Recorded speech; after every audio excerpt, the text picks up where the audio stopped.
My mom meeting people is always weird. But when she met Blindy's mom for the first time, it weirded her out. And that tells you something, now doesn't it? If you thought crazy stuff only happened to me when my family was around, you'd be sorely mistaken. I've always been a magnet for crazy, especially during the school years. This episode you think was all about me, but it's not. For some reason, I have this grouped up as stories of me being awful, but also Blindy being awful. So I don't really feel as bad with the title. I just maybe that something awful is just us. It's just us. It's just us. So freshman year, my mom met Blindy's mom when we were coming into school, and apparently they rode the elevator downstairs when they were leaving after they helped us move in together.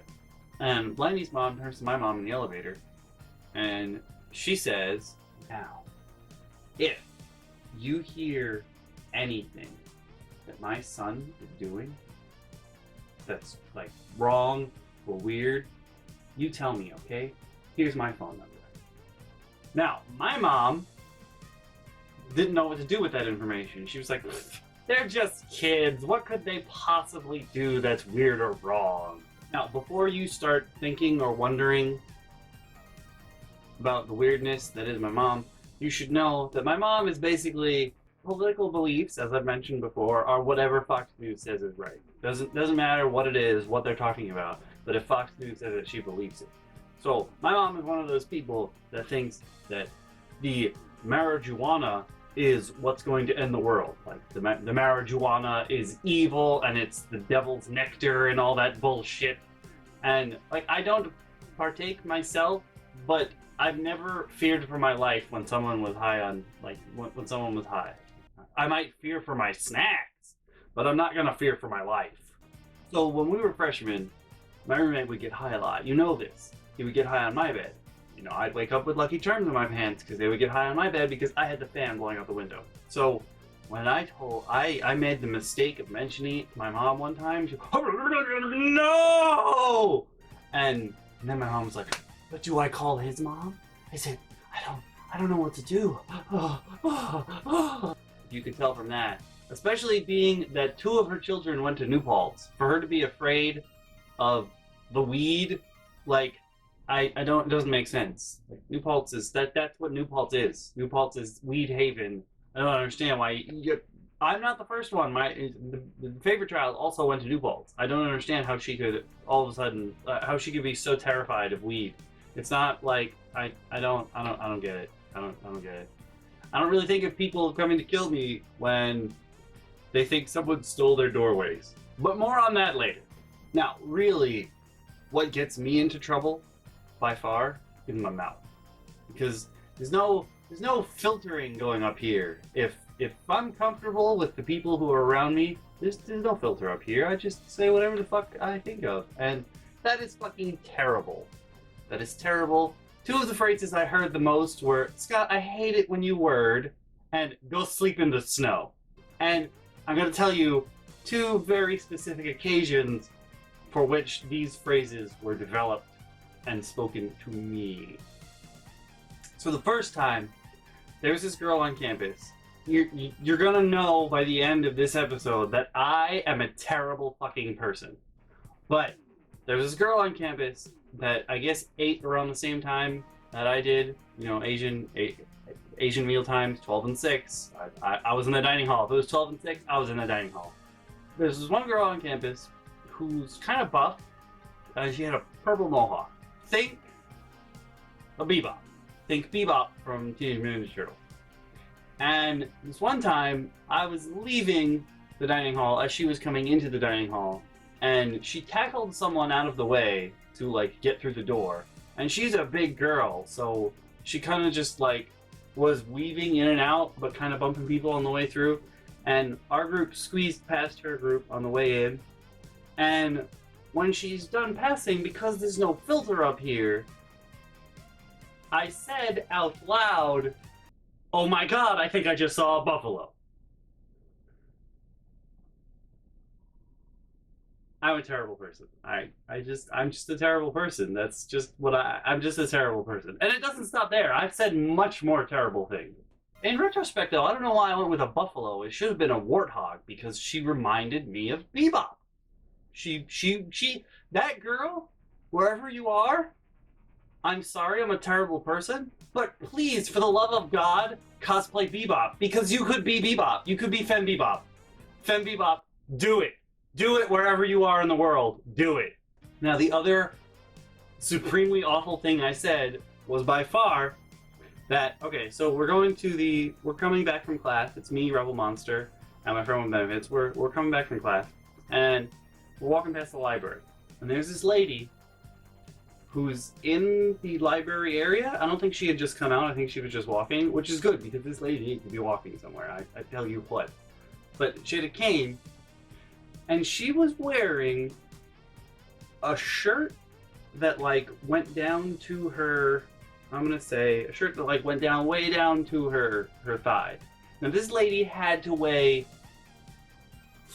I'm gonna just take a guess, 400 to 500 pounds. This lady was enormous. Like, I don't understand how she could have been walking at all. She has a shirt down to her, like the top of her knees, and then I guess capri shorts on or something. I don't know if they make them in that size. This lady was huge. And she had a cane, and you can tell that it was a cane for people who are too big, that they shouldn't be walking. Like, they shouldn't be able to walk. They should be walking, but they haven't done exercise because of that. And this lady's shirt that was down to her knees was every fucking color of the rainbow. And more. It was like every color you'd ever seen in your entire life was on this lady's shirt. God knows there was enough fabric for all of this.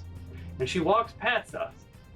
And she's enormous. There's like weird bulges everywhere because she's quite a bulbous lady.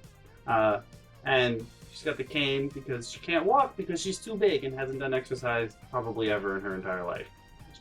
Fucking multicolored shirt with like 10,000 colors on it. And when I say 10,000, I don't mean the number 10,000. I mean the Chinese thing where 10,000 is actually infinity.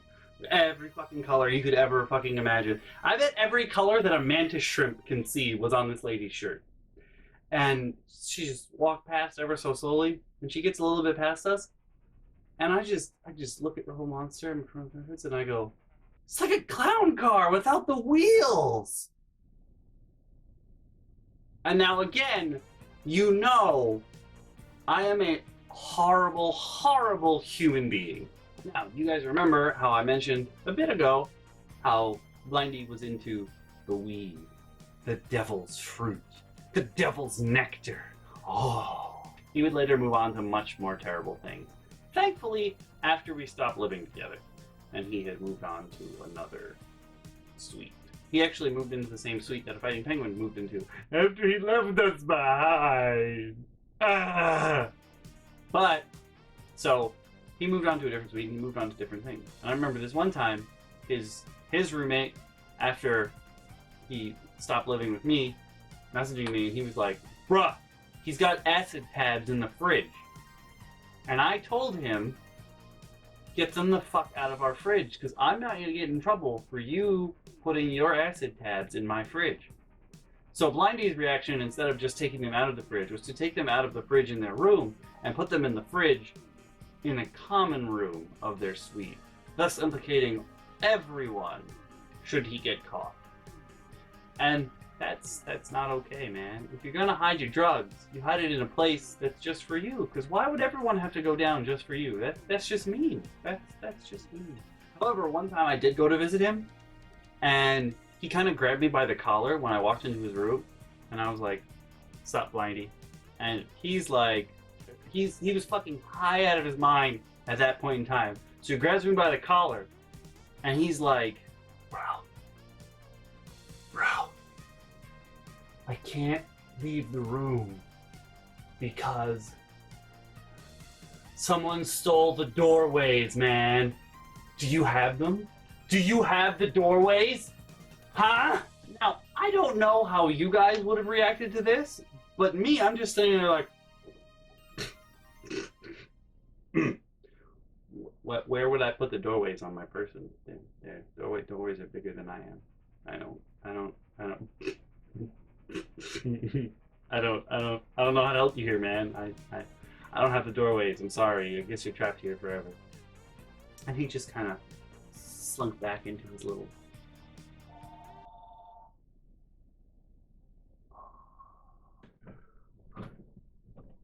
Who the fuck would be calling me from Texas? What the fuck was that about? Anyway, Blindy just kind of shrunk back into his little corner of the doorways are gone. Oh. However, I do remember one time, I don't know if he went to sleep high or what, but he woke up. I remember when we were living together, he was like, "Bruh, I had this dream that I was living with dinosaurs," and it was like that old cartoon, not a cartoon, that old TV show Dinosaurs. Like I was living with dinosaurs like that, like they were anthropomorphic and they spoke and stuff, and they were like, "We'll adopt you if you want to live with us forever." And I was like, my friend, but I have a family already. I can't come live with you. And they were super disappointed, but they left, and then they were all extinct. And I was like, I don't know if you dreamt that or you lived that via drugs.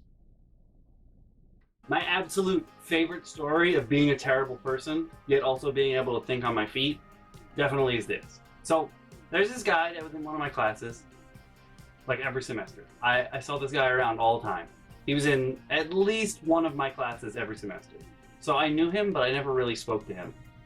And one time we were leaving class, and I think he lived in the same like quad as me, so basically our paths were exactly the same, and I was following behind him, and he started smoking a cigarette one day, and he was talking to his friend, and he's smoking a cigarette, and he's blowing it, and it's going straight into my face. I'm walking just a little bit behind him, and it's going straight into my face, and I'm pretty sure at this point, like 4 or 5 puffs into his cigarette, he knows that I'm there. However, he does not stop. He just keeps... And it's just going in my face. And at this point, I'm fucking pissed. And what I do, because I'm a normal human... because I'm me, I speed up ahead of him. Quick walk ahead of them. And I do what any sane human being would do, right? I decide to subject him to a smell of my own because, okay, first of all, I can't take the smell of smoke. Like, if you're smoking in my presence, I'm probably having chest pains, and I'm trying to be cool about it.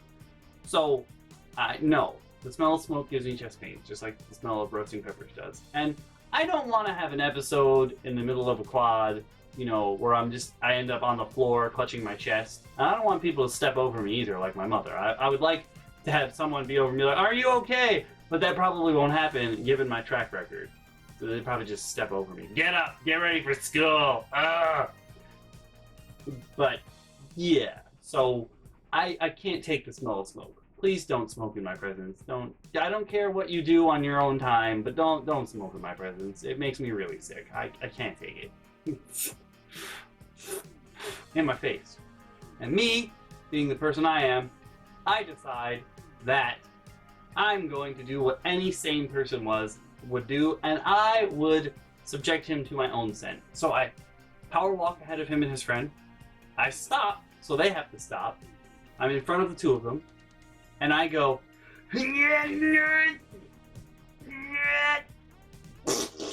I fart on them. And it was a loud, audible fart because I squeezed really hard for that. They had to know what was going on. So, run in front of them, stop, make sure they stop as well. Fart on them. I was hoping I would have enough gas in me to fart for this, but it did not happen, so I'm gonna have to, give you just the from my mouth, but know that it came out of my butt. And it was kind of stinky. Usually it's only stinky when I'm sick, but this fart was kind of stinky, I think because it was mixed with rage. And when you mix rage and gas, you get smell, I guess. Oh, well, fine. I can have that kind of gas. Why not? It's because I've been talking about gas, that's why. Why come out the other end? Huh? Huh? Huh? Speed up ahead of these people. Stop! Wait for them to stop. Yeah! Fart!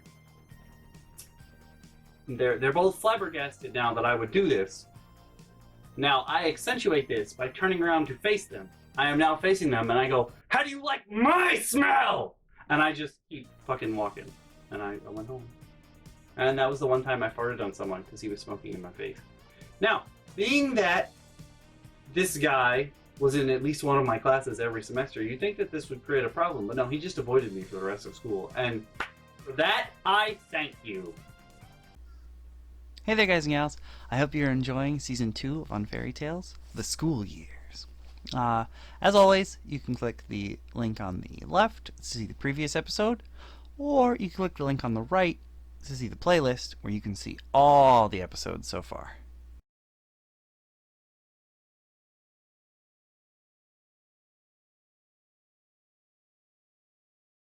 I joined the workforce in college, and boy, was it interesting.